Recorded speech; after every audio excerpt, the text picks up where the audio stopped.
तो दोस्तों आज हम जो टाइप डिस्कस करने वाले हैं उसका नाम है भिन्न को प्रतिशत के रूप में बदलना।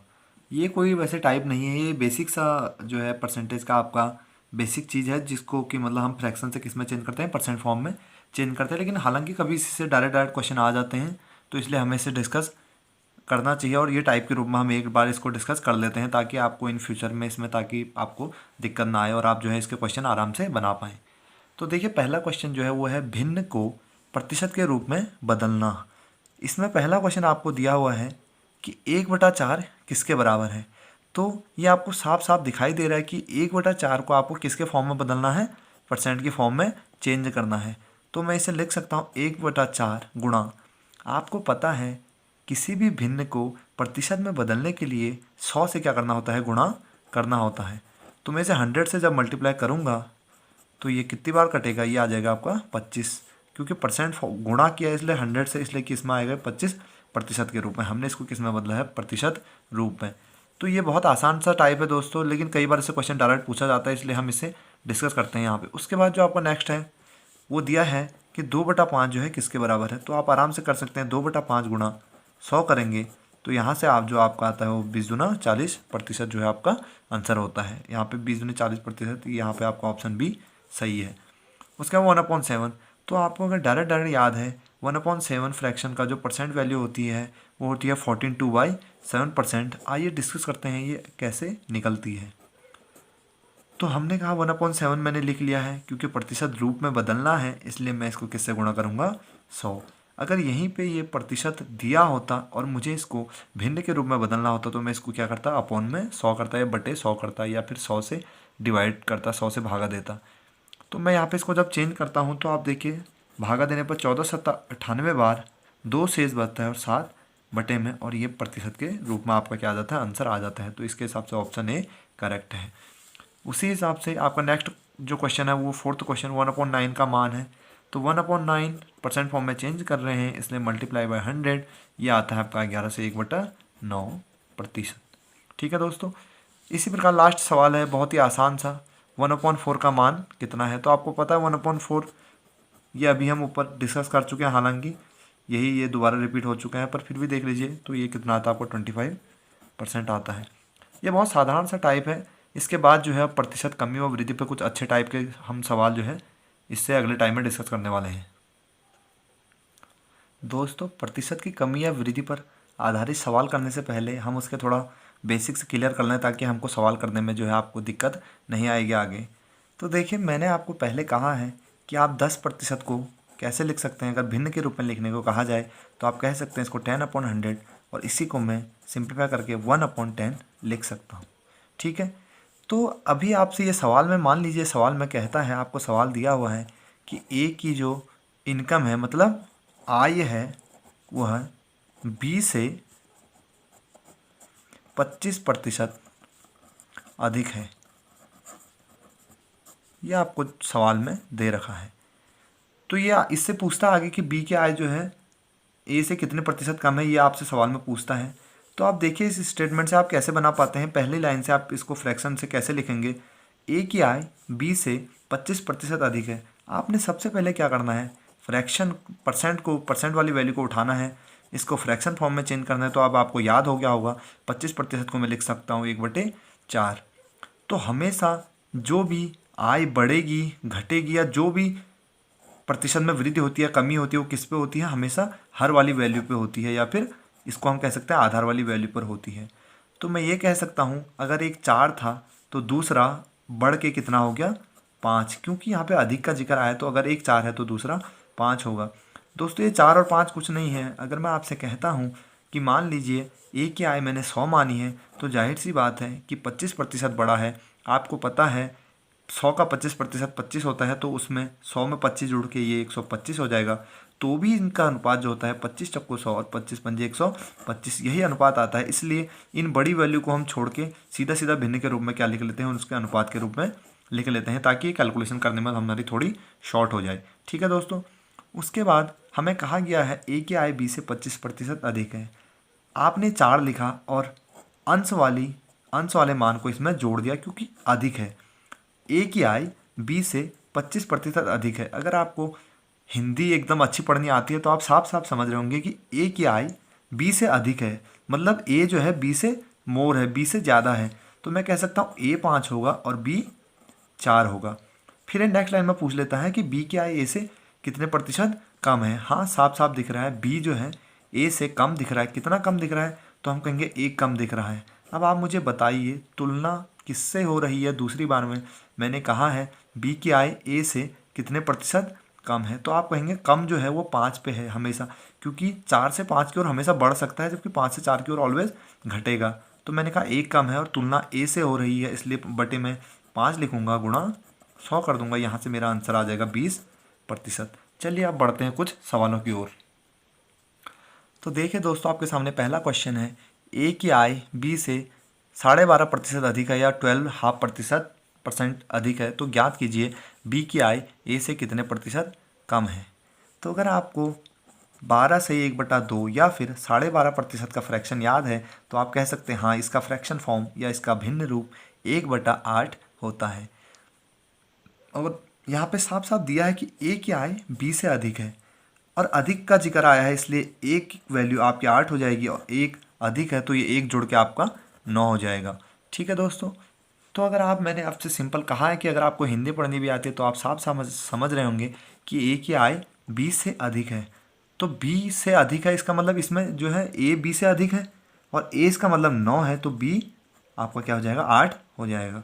ठीक है दोस्तों, तो कहा गया है कि ज्ञात कीजिए बी की आई ए से कितने प्रतिशत कम है।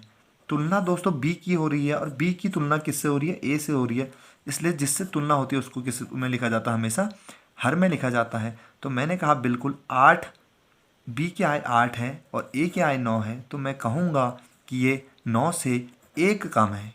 9, या फिर मैं कह सकता हूँ 9 पर 1 कम है। तो आप इसको जब सॉल्व करेंगे तो यह आता है 11 सही 1/9%। ठीक है दोस्तों, तो इसके अकॉर्डिंग जो आपका आंसर सही हो जाएगा वो हो जाएगा ऑप्शन नंबर डी। ठीक है दोस्तों, चलिए नेक्स्ट क्वेश्चन की ओर बढ़ते हैं। नेक्स्ट क्वेश्चन आपसे कह रहा है कि एक पुस्तक का अंकित मूल्य क्रय मूल्य से 40% कम है। तो मैं कहूँगा बिल्कुल 40% का फ्रैक्शन मैं जब लिखूँगा तो ये होता है 2/5 दोस्तों। ठीक है, और इस बार साफ साफ कहा गया है अंकित मूल्य क्रय मूल्य से 40% कम है। मैंने आपसे हमेशा कहा है एक जो होता है आपका आधार होता है वही, उसी पे हमेशा प्रतिशत का मान घटता है या बढ़ता है। तो अगर मैं कहूँगा एक वैल्यू 5 है, तो ये वाली वैल्यू जो 5 है ये क्या है आपका? ये क्या है? अंकित मूल्य है और ये किससे? क्रय मूल्य से 40% कम है। तो ये 5, एक 5 हो जाएगा तो दूसरा घट के, क्योंकि कम का जिक्र आया तो दूसरा आपका 5 में से 2 घट के कितना हो जाएगा? 3 है। तो आपसे कहा गया है अंकित मूल्य क्रय मूल्य से क्या है? कम है। और आपको इसमें कम वाली वैल्यू कौन सी दिख रही है? तो आप कहेंगे कम वाली वैल्यू 3 है। तो मैंने कहा 3 वाली जो वैल्यू है वो हो जाएगी अंकित मूल्य और 5 वाली जो वैल्यू है वो हो जाएगी क्रय मूल्य। ठीक है दोस्तों, उसके बाद कहा गया है कि ज्ञात कीजिए क्रय मूल्य अंकित मूल्य से कितने प्रतिशत अधिक है। तो आपको साफ साफ दिख रहा है दोस्तों, क्रय मूल्य अंकित मूल्य से अधिक है। कितना अधिक है? 2 अधिक है। साफ साफ दिख रहा है किस पे अधिक है? क्रय मूल्य अंकित मूल्य से 2 अधिक। और किस पे अधिक है? 3 पे अधिक है। तो आप करेंगे गुणा 100, क्योंकि आपको प्रतिशत के रूप में इसे निकालना है। तो जब आप इसे सॉल्व करते हैं तो आता है 66.66%, या आप इसे ऐसे भी कह सकते हैं 66 सही 2/3% आपका क्या आता है? यहाँ से आंसर निकल के आता है। ठीक है दोस्तों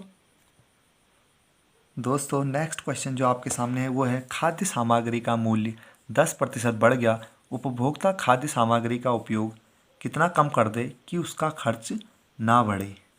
इसमें एक ध्यान देने वाली बात है दोस्तों, हालांकि ये पूरा सॉल्यूशन ऐसे ही बनता है जैसे आप ऊपर अभी करते आए हैं, लेकिन यहाँ पे थोड़ा एक कॉन्सेप्ट है समझने वाला और बहुत ही आसान कॉन्सेप्ट है। तो खाद्य सामग्री का मूल्य बढ़ गया और उपभोक्ता खाद्य सामग्री का उपयोग कितना कम कर दिए कि उसको अपना खर्च ना बढ़ाना। मतलब खर्च नहीं बढ़ाने से क्या मतलब है? अगर मैं आपसे कहता हूँ आज चीनी का मूल्य 40 रुपये प्रति किलो है और इसमें 10% की वृद्धि हो गई है। ठीक है दोस्तों, और इसमें 10% की वृद्धि होती है तो आप जाहिर सी बात है ये कितना रुपये किलो मिलेगा? 44 रुपये किलो मिलेगा आपको। ठीक है दोस्तों, तो ये जो अब चीनी 40 से 44 हो गई है, लेकिन आप अपना खर्च नहीं बढ़ा रहे हैं। मतलब आप प्रति किलो ना ला के आप कितना ला रहे हैं? आप कह रहे हैं मैं 40 रुपये की ही लाऊंगा, आपको खर्च नहीं बढ़ाना है। साफ साफ कह रहा है उसका खर्च ना बढ़े। तो आपको खर्च नहीं बढ़ाना है, साफ साफ कह रखा है। तो इसके लिए क्या करना होता है, जब आप खर्च नहीं बढ़ाएंगे तो इसका मतलब अब आप 40 ही रुपये की लेंगे अभी भी। जब रेट 44 हो चुका है तो इसका मतलब आपको ज़रूर कुछ क्वांटिटी कम मिलेगी, बिल्कुल, क्योंकि आपने पैसा क्या किया है, किलो के हिसाब से कम दिया है। पहले 40 रुपये किलो था, अब वो बढ़ के 44 हो चुका है, लेकिन आप अभी भी 40 रुपये का ही भुगतान कर रहे हैं। तो आपको जाहिर सी बात है कि 1 किलो में कुछ ग्राम कम मिलेंगे, ठीक है। तो इसी पे ये वाला कॉन्सेप्ट बनता है, बहुत ही आसान कॉन्सेप्ट। देखिए कैसे बनता है। हम कहेंगे खाद्य सामग्री का मूल्य 10% बढ़ गया, तो मैंने कहा कीमत कितनी हो चुकी है, तो मैं कहूँगा कीमत जो है 10% बढ़ गया। तो आपको पता है 10% का फ्रैक्शन क्या होता है, हम कहेंगे 10% का जो फ्रैक्शन होता है वो होता है 1/10। अब बढ़ने का दोस्तों आपको पता है, बढ़ेगा तो ऊपर वाली वैल्यू क्या हो जाती है, ऐड हो जाती है। तो मैं कह सकता हूँ अगर कीमत पहले 10 थी तो अब 11 हो चुकी है, ठीक है दोस्तों। उसके बाद कहा गया कि उपभोक्ता खाद्य सामग्री का उपयोग कितना कम कर दें कि उसका खर्च ना बढ़े। खर्च ना बढ़ाने के लिए मैंने आपको कहा है कीमत और खपत में एक जस्ट अपोजिट रिलेशन होता है। अगर मैं खपत को यहाँ इस वाली वैल्यू को क्रॉस कर दूँ 11 और इसको इधर लिख दूँ, तो आप देखेंगे जब आप इधर दोनों तरफ मल्टीप्लाई करेंगे तो ये आता है 11.110 और 11.110। आप देखते हैं बिल्कुल हाँ यहाँ पे नो चेंज है।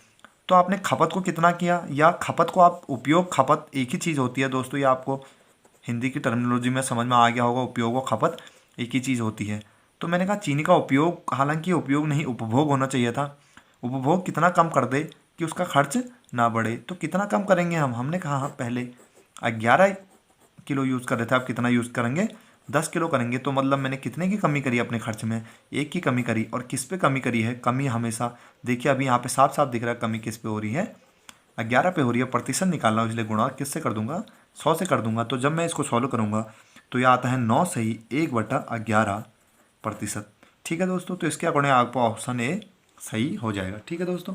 चलिए बढ़ते हैं इस टाइप के लास्ट क्वेश्चन की ओर। तो ये फ्रैक्शन फॉर्म दोस्तों देखिए, चीनी का मूल्य 14 से 2/7% बढ़ने पर, और ये सेम से ऊपर वाला क्वेश्चन है। तो मैं चाहूँगा कि इस वाले क्वेश्चन को आप बनाएं, फोर्थ क्वेश्चन को, और आप जो है इसका आंसर कमेंट बॉक्स में पिन करें। दोस्तों जो नेक्स्ट टाइप है वो है आपका जब दो कमी या वृद्धि एक साथ हो। कहने का मतलब है अभी तक हमें केवल 1% मान दिया रहता था और ये कहा जाता था कि ए की आय बी से इतने प्रतिशत अधिक है, या ए का खर्च इतना बढ़ गया, या फिर ए का मतलब किसी वस्तु का अंकित मूल्य क्रय मूल्य से इतना अधिक है। केवल 1% में हमें तुलना करनी होती थी। लेकिन जो आप क्वेश्चन आएंगे उनमें जो है आपको दिया रहता है कि आप जो है प्रतिशत में 2 बार वृद्धि होगी। हो सकता है कि उसमें 2 बार चेंज आया हो, 2 बार उसमें वृद्धि हुई हो, या फिर 2 बार कमी हुई हो, या फिर 1 बार वृद्धि 1 बार कमी हुई हो किसी भी चीज़ के कीमत में, किसी भी वस्तु के कीमत में। तो ऐसे क्वेश्चनों को कैसे बनाते हैं उसके लिए मैं आपको थोड़ा सा पहले उसके थोड़ा बेसिक क्लियर कर दूं, उसके बाद हम क्वेश्चन की ओर बढ़ेंगे। तो दोस्तों मैं कहता हूं, माना किसी वस्तु का जो अंकित मूल्य है, किसी वस्तु का अंकित मूल्य पहले 20% बढ़ता है, पहले जो है 20% बढ़ता है, या कह सकते हैं मतलब इंक्रीज होता है, ठीक है दोस्तों। और उसके बाद जो है मैं दूसरे प्रतिशत फॉर्म में कहता हूँ, ये दूसरी लाइन में कहता हूँ, उसके बाद उसके अंकित मूल्य में जो है 10% क्या हो जाती है, गिरावट हो जाती है, 10% घट जाती है, ठीक है दोस्तों। तो ऐसे क्वेश्चनों को कैसे करेंगे, क्योंकि अभी तक आपको केवल एक ही बार कहा जाता था उसका अंकित मूल्य इतना बढ़ता है या फिर इतना घटता है।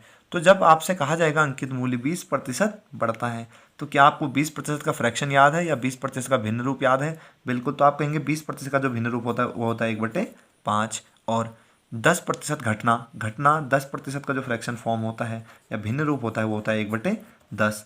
तो जब आपको बढ़ने की बात कही जाएगी तो आप कहेंगे बढ़ा, अगर प्रतिशत बड़ा है तो ये कितना हुआ है, मैं कह सकता हूँ प्रतिशत अगर बड़ा है तो ये 5 से कितना हो गया, 6, क्योंकि बड़ा है, हर वाली वैल्यू में ऊपर वाली वैल्यू क्या हो जाती है, ऐड हो जाती है। जबकि नेक्स्ट कंडीशन में यह क्या हो गया है, 10% घट चुका है। अगर मैं कहूँगा ये बेस वाली वैल्यू है, मतलब पहले 10 थी और अब घट के ये कितनी रह गई है, 10 में से 1 घट के 9 रह गई है। तो बिल्कुल आपको क्या करना है, यहाँ पे इनका प्रोडक्ट ले लेना है, इनका मल्टीप्लाई कर देना है ऊपर नीचे। तो ये हो जाएगा आपका 10 पंजे 50 और ये हो जाएगा 9 छक्के 54, ठीक है दोस्तों। तो आप कहेंगे पहले 50 थी अंकित मूल्य और अब कितना हो चुका है, फाइनल चेंज आके 54 हो चुका है। तो आप कहेंगे ये जो बड़ा है, कितना बड़ा है, आपको साफ साफ दिख रहा होगा 4 बड़ा है। और किस पे बड़ा है, तो दोस्तों यहाँ पे कभी भी 54 की ओर मत, 54 को आप यहाँ पे हर में मत लिखना, क्योंकि आपको ये बेसिक सा पता होगा 50 से 54 जा रहा है, तो जाहिर सी बात है संख्या में 4 का इंक्रीज आ रहा है या 4 बढ़ रहा है, और 4 किस पे बढ़ रहा है, ये आपकी 50 वाली वैल्यू पे बढ़ रहा है, गुणा 100 कर देंगे तो यहाँ से आपका क्या आ जाएगा, प्रतिशत रूप आ जाएगा। ठीक है, तो आप यहाँ से निकालेंगे तो 50 दूनी 100, 4 दूनी 8%। तो मैं कहूँगा यहाँ से जो इंक्रीज आया है वो कितना आया है, 8% का आया है। ठीक है दोस्तों, इसी प्रकार से अगर मैं इसको दूसरे तरीके से करना चाहूँ तो मैं ये कह सकता हूँ, माना इसका जो अंकित मूल्य था, माना अंकित मूल्य मैंने कितना मान रखा है, मैं कहता हूँ माना अंकित मूल्य 100 था। अब देखिए 100 से तुलना कैसे करते हैं, 100 से हम कैसे जाते हैं, तो मैंने कहा 100 था तो पहले अंकित मूल्य में कितने 20% की क्या हुई है, बढ़ोतरी हुई है, 20% इंक्रीज हुआ है। तो मैं यहाँ पे लिख सकता हूँ हाँ इसमें प्लस कितना हुआ है, 20%। और अगर आपको पता है 100 का 20% कितना होता है, तो 100 का 20% मैं आपको कल पहली वीडियो में भी बताया है कि किस मतलब 100 पे कोई भी परसेंट, कोई भी नंबर परसेंट कितना होता है, उसका मान उतना ही होता है। 100 का 1% 1, 100 का 10% 10, 100 का 12.5 12.5। ठीक है, तो इसी प्रकार 100 का जो 20% हो कितना हो जाएगा, 20। तो मैं ये कह सकता हूँ कि ये 100 से बढ़ के अब इसमें 20 जुड़ जाएगा तो ये कितना हो चुका है, 120 हो चुका है। ठीक है दोस्तों, अब 120 जब ये हुआ तो इसमें फिर से नेक्स्ट जो चेंज आया है वो कितने का आया है, वो है 10% घटने का, या जो आप क्या हो चुका है, 10% घट चुका है। तो 120 का जब आप 10% निकालने जाएंगे तो आप कहेंगे 120 का मतलब होता है गुणा 10/100। जब आप इसे सिंप्लीफाई करेंगे तो ये आता है 12 एकम 12। ठीक है दोस्तों, नंबर में 12 और प्रतिशत में 10। ऐसे ही नंबर में 20%, सॉरी परसेंट में 20% और नंबर में या इसके योग में कितना आ जाता है, 20। ठीक है, उसी प्रकार मैंने 120 में जब 12 घटाया तो यहाँ से मुझे कितना प्राप्त हुआ, 108। ठीक है दोस्तों, तो आप कहेंगे पहले मैंने 100 माना था और इसमें लास्ट चेंज कितने का आ गया है, 108। मतलब 100 से होके कितना हो गया बढ़ के, ये 108। तो जाहिर सी बात है इसमें कितना बड़ा है, 8 का चेंज आया है या 8 की इंक्रीजमेंट हुआ, और किस पे बड़ा है, तो हमेशा 100 पे और गुणा 100। जब भी आप 100 वैल्यू मानते हैं तो आपका ये फाइनल चेंज होता है, इन दोनों का अंतर ही क्या हो जाता है, आपका आंसर हो जाता है। लेकिन फिर भी जो तरीका है वो यही कहता है, तो इस हिसाब से इसका आंसर कितना आ गया, 8%। तो आप देखेंगे तो दोनों ओर से आंसर सेम ही आता है, लेकिन यहाँ पे कैलकुलेशन आपको थोड़ी सी ये आपको शार्प बनाती है, पर यहाँ पे अभी आप सीख रहे हैं तो आप इसके, मैं आपको कहूँगा कि आप इसी से अभी सॉल्व कीजिए। ठीक है दोस्तों, चलिए बढ़ते हैं इसके क्वेश्चनों की ओर। देखिए दोस्तों, पहला क्वेश्चन है, एक व्यक्ति की आय 10% बढ़ गई, पुनः कुछ दिन बाद 20% बढ़ गई। तो आपको 10% का फ्रैक्शन आता है क्या, याद है क्या, तो आप कहेंगे हाँ 10% का तो फ्रैक्शन होता है वो होता है 1/10। और इसमें क्योंकि 10% बढ़ने का जिक्र आया तो मैं इसे हाथ सामने लिख सकता हूँ कि ये 10 से कितना हो चुका है, बढ़ के 11 हो चुका है। ठीक है दोस्तों, कुछ दिन बाद फिर से 20% बढ़ गई। अब आपको 20% का फ्रैक्शन लिखना है, तो आप 20% का फ्रैक्शन लिखने जाएंगे तो वही 20/100 और 1/5। अब आपको ये वैल्यू याद हो चुकी होंगी जुबानी, तो आप कहेंगे कुछ दिनों बाद 20% फिर से बढ़ी है। दोस्तों यहाँ पे क्योंकि बड़ा है ये, तो इसे मैं 5 से क्या लिखूंगा, 6। अगर यहाँ पे घटने की बात होती है, ये यहाँ पे घटता, तो मैं इसे 5 से कितना लिखता, यहाँ पे 4 लिखता। दोस्तों मैं, अब मुझे लगता है कि आपको इतना अंतर समझ में आ गया होगा। ठीक है दोस्तों, तो आप इनको जब मल्टीप्लाई करेंगे तो ये आता है 10×5 50 और 11×6 66। तो देखिए दोस्तों, मैंने आपसे कहा ये हमेशा बेस वाली वैल्यू होती है, आधार वाली या फिर पहले की वैल्यू होती है। तो आपने कहा पहले 50 थी और अब कितनी हो चुकी है, 66 हो चुकी है। तो आपने कहा 50 से 66 में 16 की वृद्धि हुई, और वृद्धि किस पे हुई, तो ऑलवेज 50 पे हो रही है अभी, इंटू 100। तो जब आप इसको काटेंगे तो 16 दूनी 32%। ठीक है दोस्तों, तो यहाँ से जो आपका आंसर आया वो कौन सा, ऑप्शन बी आंसर आपका सही है। ठीक है दोस्तों, अब इसे आप अगर 100 से करना चाहें तो कैसे करेंगे, तो देखिए माना मैंने कहा उसकी फर्स्ट जो इनकम थी, आय जो थी पहले 100 रुपये थी। अब इसमें पहला चेंज कितने का है दोस्तों, तो पहला चेंज जो है 10% बढ़ गई। तो आपको पता है 100 का 10% बढ़ी हुई है, तो 100 का 10%, परसेंट में 10% है, वैल्यू में 100 का 10% जो होता है वैल्यू में, अगर मैं 100 रुपये कहता हूँ तो ये कितना हो गया, अब 10 रुपये। तो 100 रुपये पहले थे, 10% मतलब 10 रुपये और जुड़ गए या बढ़ गई, तो अब कितने हो गए, 110 रुपये या फिर 110 ये वैल्यू हो चुकी है। ठीक है दोस्तों, अब इसमें सेकंड चेंज कितने का आया, तो हमने कहा सेकंड चेंज जो है वो है 20% का। अब दोस्तों ये 20% आपको इसी पे काउंट करना है, ठीक है, 110 पे, पिछली वाली वैल्यू पे नहीं। ठीक है, तो एक जब मैंने कहा 110 का 20% बढ़ गया, तो दोस्तों एक हल्का सा कॉन्सेप्ट मैं आपको बताना चाहूँगा। कोई भी संख्या अपना 100% होती है, ये आप जानते हैं, नहीं जानते हैं तो सुनिए। देखिए, आप एग्ज़ाम देने जाते हैं तो मैं कहता हूँ आपका एग्ज़ाम मान लेते हैं 500 नंबर का है। अगर आपका एग्ज़ाम 500 नंबर का है तो आप इसी में से तो कितने 80% या फिर 60%, 65%, वट एवर, मतलब जो भी है आप इसमें से मार्क्स लेके आते हैं। तो मतलब 500 तो अपना 100%, मतलब पूरा 100% है ना। तो अगर मुझे किसी भी संख्या का 1% ज्ञात करना होता है या फिर 1% निकालना होता है दोस्तों, तो उसे कैसे फाइंड करते हैं। तो देखिए, अगर मैं कहता हूँ टोटल नंबर कितना है 500 है, तो ये 500 मैं कह सकता हूँ अपना 100% है दोस्तों। ठीक है दोस्तों, क्योंकि मुझे इसमें से नंबर लाने हैं, तो ये 500 अपना 100% है। अब मुझे यहाँ से इसका क्या कर निकालना है, 1% निकालना है या फिर 10% निकालना है। तो दोस्तों, जब मैं 10% की बात करता हूँ तो 10 कब मिलेगा मुझे, जब मैं इसमें से एक जीरो इधर हटा दूंगा। ऐसे ही जब एक जीरो इधर हटाए, क्योंकि ये सामने इक्वल में है तो एक जीरो इधर भी घटेगा, जो भी होगा अनुपात में बराबर आएगा। तो यहाँ से मैं कह सकता हूँ कि जो 10% का मान है वो कितना हो जाएगा आपका, 50 हो जाएगा। तो सीधा सीधा आप कह सकते हैं कि 500 का 10% कितना होता है, 50 होता है, क्योंकि एक जीरो इधर कम किया तो एक जीरो इधर भी कम करना पड़ेगा। ऐसे ही जब मैं इसका 1% निकालता हूँ तो 1% निकालने के लिए मैंने यहाँ पे क्या किया, 2 जीरो कम किए, तो इधर भी आपको क्या करने होंगे, 2 जीरो कम करने होंगे। तो 1% कितना आता है, 5 आता है। ये आपको डायरेक्ट डायरेक्ट अब निकालना आना चाहिए। ठीक है दोस्तों, तो मैंने कहा ऐसे ही यहाँ पे 110 का मुझे 20% निकालना है। 110 अपना 100% है। ठीक है दोस्तों, तो मुझे इसका कितना परसेंट निकालना है, 20%। तो मैं यहाँ से इसका 10% निकाल सकता हूँ क्या, बिल्कुल। तो मैं इस जीरो से इस जीरो को काटता हूँ अगर, तो मैं कह सकता हूँ 10% का जो मान है वो 11 है। तो जो 20% होगा वो कितना हो जाएगा, 11 दूनी 22 हो जाएगा। तो मैं इसमें 22 जोड़ता हूँ तो देखिए ये कितना हो चुका है, अब 132 बन चुका है। आपको परसेंट को ऐड नहीं करना है, परसेंट की वैल्यू जो ये है 110 का 20% निकाला है, तब जाके जो 20% इसका 22 आया है उस वाली वैल्यू को मैंने इसमें ऐड करके लिखा हुआ है दोस्तों। ठीक है, तो उसके बाद 132 था, हो गया अब। ठीक है, तो आपने माना 100 था, फाइनल चेंज आके कितना हो चुका है, 132। कितने की वृद्धि हुई है, तो आप कहेंगे 32 की वृद्धि हुई। और किस पे, 100 पे। मैंने आपसे कहा था इन दोनों का जो अंतर होता है वही क्या होता है, वैसे आंसर होता है। ठीक है, तो आप यहाँ से परसेंट निकालने के लिए 100 से गुणा करेंगे तो ये आता है आपका 32%। ठीक है दोस्तों, चलिए नेक्स्ट क्वेश्चन करते हैं। नेक्स्ट क्वेश्चन आपका कह रहा है, एक व्यक्ति की मजदूरी पहले 20% बढ़ी। अब मैं थोड़ा आपको तेज लेके चलूँगा, तो मैं कह सकता हूँ 20% बराबर 1/5 होता है। बढ़ रहा है तो 5 से कितना हो गया दोस्तों, 6 हो चुका है। परंतु कुछ दिनों बाद 10% घट गई। तो आप कहेंगे 10% का फ्रैक्शन 1/10 होता है। और ये कितना हो चुका है, 10 का घटने के बाद 10 से 9 हो चुका है। तो आप कहेंगे 10 पंजे 50 है, ये 9 छक्का 54 है। कितने का चेंज आया दोस्तों, ये आया सर 4 बढ़ चुका है। और किस पे बढ़ा है, 50 पे। हालांकि मैं अभी इसी को एग्जाम्पल के तौर पे आपको समझा चुका हूँ। तो जब आप इसको निकालेंगे तो ये आता है 8%। और ऑप्शन में दोस्तों कभी कभी देखना 8% ऑप्शन देखना, ऑप्शन किस अकॉर्डिंग बने हैं, 4% वृद्धि, 8% वृद्धि, 4% कमी और 8% कमी। तो ऑप्शन दोस्तों ऐसे बनता है, आपका 8% आंसर आता है और आप जल्दीबाजी में ये नहीं देखते कि वृद्धि कह रहा है या फिर कमी कह रहा है।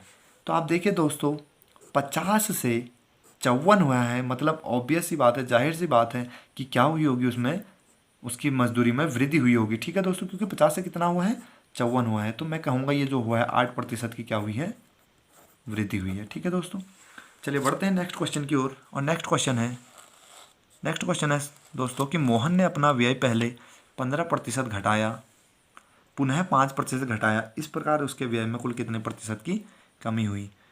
तो मैं कहूँगा दोस्तों 15% का फ्रैक्शन फॉर्म लिख सकते हैं क्या, तो बिल्कुल आप लिख सकते हैं इसको। 3/20 जो होता है 15% का फ्रैक्शन फॉर्म होता है। अगर आपको अभी लिखना नहीं आता तो आप फर्स्ट वीडियो को ठीक से देखिए ध्यान से और आराम से आप इसको लिख पाएंगे। उसी प्रकार 5% का जो फ्रैक्शन फॉर्म होता है वो होता है 1/20। ओके दोस्तों, तो आप जब इसे देखेंगे तो क्योंकि पहली बार में क्या हुई है, घटाई गई है, अपना व्यय घटाया गया है, मतलब उसने अपने व्यय में कमी की है। तो आप कहेंगे कमी की है, तो ये कम होने के बाद 20 से कितना हो जाएगा, घटेगा। तो मैंने कहा 20 से ये आपका 17 हो जाएगा। उसी प्रकार ये 20 से, क्योंकि दोबारा 5% क्या हुआ है, घटा है, दूसरा वाला फ्रैक्शन फॉर्म भी क्या हुआ है आपका, घटा है। तो मैं कह सकता हूँ ये 20 से कितना हो गया, ये घट के 19 हो गया। ठीक है दोस्तों, तो जब आप इसको गुणा करेंगे तो ये आपका आता है 400। ठीक है, उसके बाद जब आप इन दोनों का प्रोडक्ट करते हैं तो यह आता है आपका, तो यह हो जाएगा आपका 19 133 की 3 हासिल 13, 19 से कम 19, 19 और 13, 19 और 13 कितना आपका, 19 और 13 होता है आपका 32। ठीक है दोस्तों, तो आप कहेंगे 400 से कितना हुआ, 300, 323 हो चुका है, तो कितने का चेंज आया, तो आप कहेंगे 23 और 7, 30, और 77 जो है आपका क्या हुआ, 77 की क्या हुई है, डिक्रीजमेंट हुआ है। ठीक है दोस्तों, 77 घटा है, और किस पे घटा है, तो घट किस पे रहा है दोस्तों, इस बार 400 पे घट रहा है, क्योंकि 323 पे अगर होगा तो ये 323 पे बढ़ेगा। आता है आपका 77/4, जब इसको भागा देते हैं तो 19 चक्को 76 होता है, एक शेष बचता है और 4%, तो 19 से 1/4% आपका क्या हो जाता है, आंसर आ जाता है दोस्तों। ठीक है, इसके पीछे क्या आ जाएगा, परसेंट ऑप्शन में। ठीक है दोस्तों, तो ये दोस्तों लास्ट क्वेश्चन, आप इसको आप घर पे करना आराम से, और इसको जो है इसका आंसर आप जो है कमेंट बॉक्स में देना। ठीक है दोस्तों, दोनों क्वेश्चन होगा। तो दोस्तों आज की वीडियो में इतना ही। नेक्स्ट वीडियो में हम इससे आगे पांचवें टाइप, मतलब क्षेत्रफल और आयतन वालों टाइप को डिस्कस करेंगे, और इसके साथ जो आपका चुनाव पे आधारित होते हैं और जनसंख्या पे आधारित होते हैं, इन 4 टाइपों को हम आगे वाली वीडियो में क्या करने वाले हैं, डिस्कस करने वाले हैं। तब तक के लिए जय हिंद, जय भारत।